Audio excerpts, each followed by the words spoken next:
बिहार में 2 चरणों के मतदान संपन्न हो चुके हैं। तीसरे चरण का मतदान 7 नवंबर को है। तमाम पार्टियां अपनी अपनी तैयारियों में लग चुकी है। अब तमाम राजनीतिक पार्टियों बिहार के जो हैं वो सीमांचल साधने में लग चुकी है। लगातार हम ये विधानसभा चुनाव से जुड़ी हर कवरेज को दिखा रहे हैं। प्रधानमंत्री मोदी ने रैली में सहरसा में रैली करते हुए एक नए विवाद को उत्पन्न कर दिया है, जिसके बाद बिहार के सियासी भंवर में तूफान मच गया है। और इसी सियासी भंवर के बारे में बातचीत करने के लिए इस वक्त हमारे साथ आरजेडी के सीनियर और पुराने नेता आजाद गांधी जी हमारे साथ हैं। आजाद जी, सबसे पहला मेरा सवाल है, और सबसे पहले तो बहुत स्वागत है एसजी न्यूज़ में। बहुत धन्यवाद आपको। आजाद जी, सबसे पहला सवाल, आपने भी चुनाव लड़ा है, मतदान भी हो गए हैं। एमएलसी चुनाव को लेकर के आप कितने आश्वस्त हैं? क्या लगता है 12 तारीख को नतीजा जो है वो क्या होगा? सबसे पहले देखिए, सबसे पहले आपके चैनल के माध्यम से पटना स्नातक निर्वाचन क्षेत्र के हम तमाम स्नातक मतदाताओं को हम बधाई देना चाहते हैं, दिल से शुक्रिया अदा करना चाहते हैं कि काफ़ी शांति तरीके से वो इलेक्शन कमिश्नर से जब हमारी बात हुई तो कहा कि देश में ऐसा पहला चुनाव हुआ है जहाँ कोई एफआईआर नहीं हुआ। तो हमारे मतदाता काफ़ी सजग थे, न जात पर न पात पर। ये विकास की बात कहे कि स्नातकों को जो हित की बात करेगा उसी को हम मत देने का काम करेंगे। काफ़ी एकजुटता का परिचय लोगों ने दिया। हम बधाई देते हैं पुनः कि पटना स्नातक निर्वाचन क्षेत्र के लगभग मतदाता जो चारों तरफ से जो रुझान हर प्रखंडों से हर बूथों से जो मिल रहा है, हमारे कार्यकर्ताओं के माध्यम से, जो हमारे लड़ाकू सेना थे उन तमाम लोगों के माध्यम से जो जानकारी मिली है कि 75% लोगों ने मेरे पक्ष में, तेजस्वी यादव जी के पक्ष में एक तरह से मतदान का काम किया है। तेजस्वी यादव जी का जो जादू है, जो बोलने की क्षमता है और जो युवाओं के प्रति जो उनकी सोच है कि पहला कैबिनेट में जो हम 10 लाख लोगों को रोज़गार देंगे, ये लोगों को अच्छा लगा कि नहीं, तेजस्वी यादव जी जो बोलते हैं वो सही करके दिखाते हैं। और देखिएगा जब हमारी सरकार भी बनने जा रही, हम 175 से एबव हम होने जा रहे हैं। हमको लगता नहीं कि आवश्यकता पड़ेगी और निष्पक्ष रूप से, समझे कि नहीं, 175 सीट पर मेरा दावा है। और 175 सीट में जब पहला कैबिनेट बनेगा तो जो हमारा नेता ने जो वादा किया है उस वादा को हम लोग पूरा करने का काम करेंगे। पटना स्नातक निर्वाचन क्षेत्र में भी हमारे आदरणीय नेता प्रतिपक्ष ने यह घोषणा किया है कि समान वेतन जो शिक्षकों को देने की बात थी कि हम समान वेतन देंगे शिक्षकों, नियोजित शिक्षकों को। इसका भी प्रभाव स्नातक मतदाताओं पर काफ़ी पड़ा, क्योंकि हमारे शिक्षक भाई भी यह समझने लगे हैं कि तेजस्वी ही एक ऐसा बिहार का मुख्यमंत्री बनेगा जो हमारे हित की बात करेगा। इन्होंने राष्ट्रीय जनता दल के प्रत्याशी के पक्ष में अच्छा प्रदर्शन किया, वो बधाई के पात्र हैं। जी, ये तो निर्वाचन शिक्षक निर्वाचन क्षेत्र की जो बातें थे उसने आपने कहा है और आश्वस्त हैं आप अपनी जीत को लेकर। पटना स्नातक निर्वाचन। जी, अब दूसरा सवाल मेरा यह है, बिहार चुनाव में 2 चरणों में मतदान हो चुके हैं। तीसरे चरण का मतदान 7 नवंबर को है। महागठबंधन पर एक रैली में प्रधानमंत्री मोदी ने जोरदार हमला किया। उन्होंने कहा ये कि महागठबंधन के लोगों को जंगल राज का उन्होंने संज्ञा दी। ये कहा है कि उनको जय श्री राम बोलने से परहेज होता है। अब जनता फैसला कर लीजिए कि आपको जय श्री राम बोलने वाला चाहिए या जय श्री राम से परहेज करने वाला चाहिए। देखिए, आदरणीय नरेंद्र मोदी जी को बिहार में पता चल गया, कहाँ उनका जादू चल रहा मैं नहीं कह सकता हूँ, लेकिन बिहार में तेजस्वी के बाद ही कोई नेता है जो देख रहे हैं ये राम का नाम लेकर के भजाना चाहते हैं।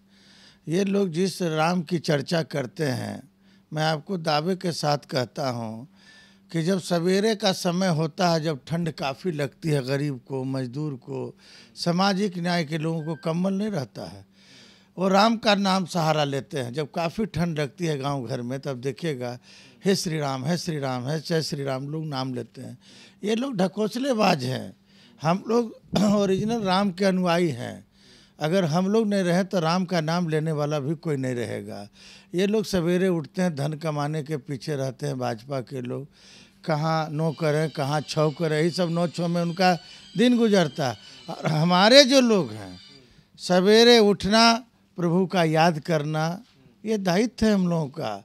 ये लोग सब जो राम के नाम का सहारा लेकर के उछल रहे थे, भगवान राम में भी समझ लिए कि जो तो महान व्यक्तित्व का नाम राम है, उसकी तुलना तो हम लोग किसी से नहीं कर सकते हैं। एक आदर्श पुरुष के रूप में जो नाम कमाए देश और दुनिया में, कोई नहीं नाम कमा सकता है। और हम लोग राम के अनुयायी हैं। हम लोग गरीब गुरबा लोग जितने लोग हैं, सब हम लोग राम का भी नाम लेते हैं, हम लोग अल्लाह का भी नाम लेते हैं। हम लोग सेकुलर लोग हैं, हमको परहेज नहीं है इस सब चीज़ से। उनके पास तो कोई मुद्दा नहीं है।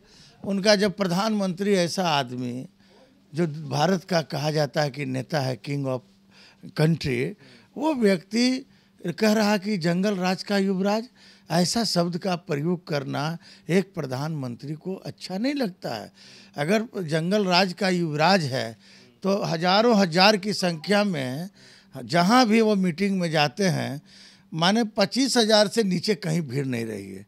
और तमाम लोगों का, ये नहीं कि जो लोग कह रहे हैं कि सिर्फ यादव और मुसलमान का, A to Z, यादव उतने, मुस्लिम उतने, अति पिछड़ा का तो खैर जवाब नहीं है। पूरा अति पिछड़ा समाज, दलित महादलित समाज कलट गया आरजेडी के तरफ।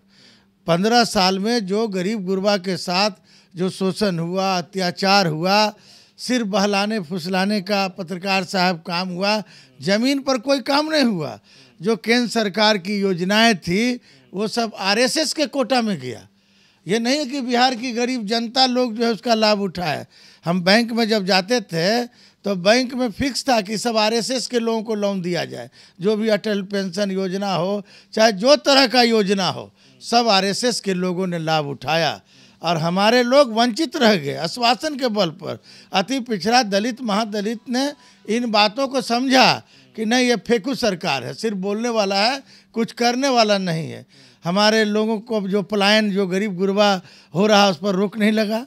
जो लोग बाहर से आए, कोरोना काल के समय में नीतीश कुमार जी ने और ये सुशील कुमार मोदी जो है, जो अपना उसका एरिया भी डूबते डूबते रह गया, पूरा डूब गया, वो लोग नहीं बचा सका।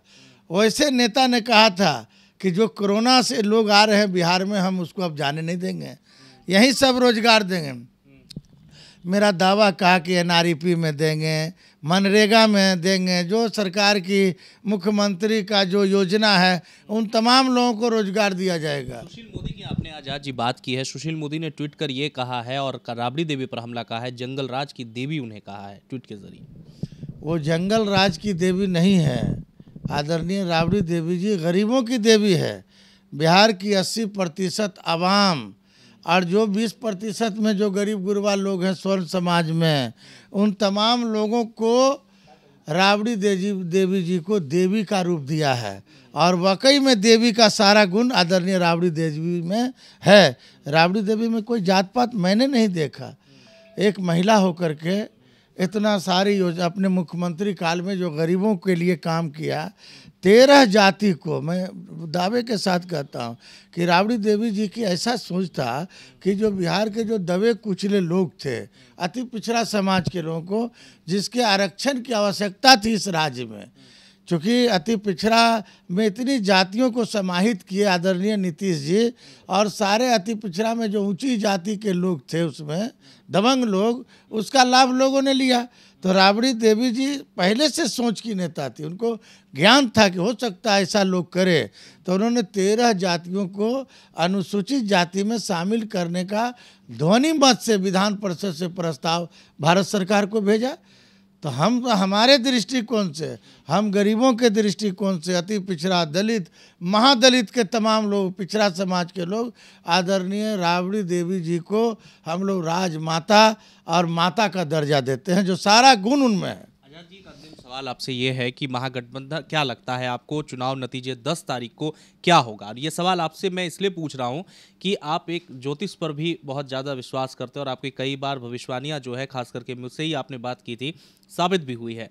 आप मुझे ये बताइए कि 10 तारीख को क्या लगता है, क्या फैसला आएगा? देखिए, हमको तब आश्चर्य लगा और परिवर्तन की बातें आने लगी कि अगड़ा समाज का युवा रोड पर जय जयकार लालू यादव जी का और तेजस्वी यादव का लगाते हुए हमने देखा। मैं उसी दिन से समझ गया कि अब लगता है कि परिवर्तन करने में जो लोग हमारे बहुत विरोधी रहा करते थे वो समझ गए कि 15 वर्षों के शासन काल में यह सरकार छल बल के बल पर चली, और जब अगड़ा समाज जब हमारे पक्ष में है तो हमको नहीं लगता, गरीब गुरबा तो खैर है ही है।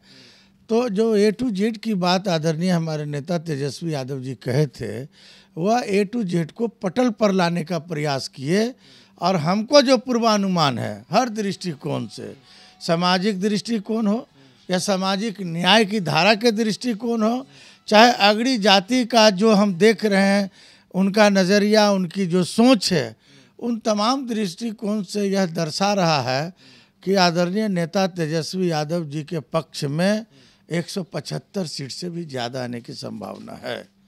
इसको कोई रोक नहीं सकता है। हाँ, और हम तो अपने जहाँ जहाँ भी हम चुनाव प्रचार में गए, हम 2 काम से गए। एक तो गए कि हमारे प्रत्याशी के पक्ष में मतदान करिए, और दूसरा जो गांधी मैदान में जननायक के सामने, कर्पूरी ठाकुर जी के सामने जो शपथ ग्रहण होने वाला 10 तारीख के बाद, उसका न्योता भी हम दे रहे थे। हमको पूर्वानुमान था। हम 1 साल पहले भी आपके चैनल को हम बोले थे कि तेजस्वी की हवा तेज चल चुकी है और नीतीश की हवा उत्तर दिशा की ओर चली है, जो उत्तर दिशा से कोई वापस नहीं आता। बहुत बहुत शुक्रिया आजाद जी। चलिए, धन्यवाद। साफ तौर पर आरजेडी के पुराने नेता और सीनियर लीडर आजाद गांधी इस वक्त हमारे साथ खास बातचीत में, तो उन्होंने कहा है कि 10 तारीख को महागठबंधन की सरकार बनने जा रही है, और लगातार आजाद गांधी जी तमाम आरजेडी के प्रत्याशियों के साथ रैली कर रहे हैं, जनसभा कर रहे हैं। उन्होंने साफ कहा है कि वो 2 काम करने के लिए प्रत्याशियों के साथ घूम रहे हैं। पहला तो उनके प्रचार, और दूसरा 10 तारीख को न्योता भी दे रहे हैं। अपने सहयोगी राजेश कुमार के साथ में देवाशीष कुमार, DSD न्यूज़ पटना। जब देश की सुरक्षा की बात हो तब कुछ किरदार अहम भूमिका निभाते हैं।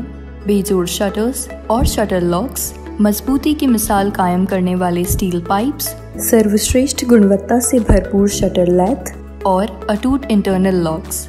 आइए इन्हें मिलाकर निर्माण करते हैं एक उज्जवल भारत का, क्योंकि बात भारत की मजबूत भविष्य की है।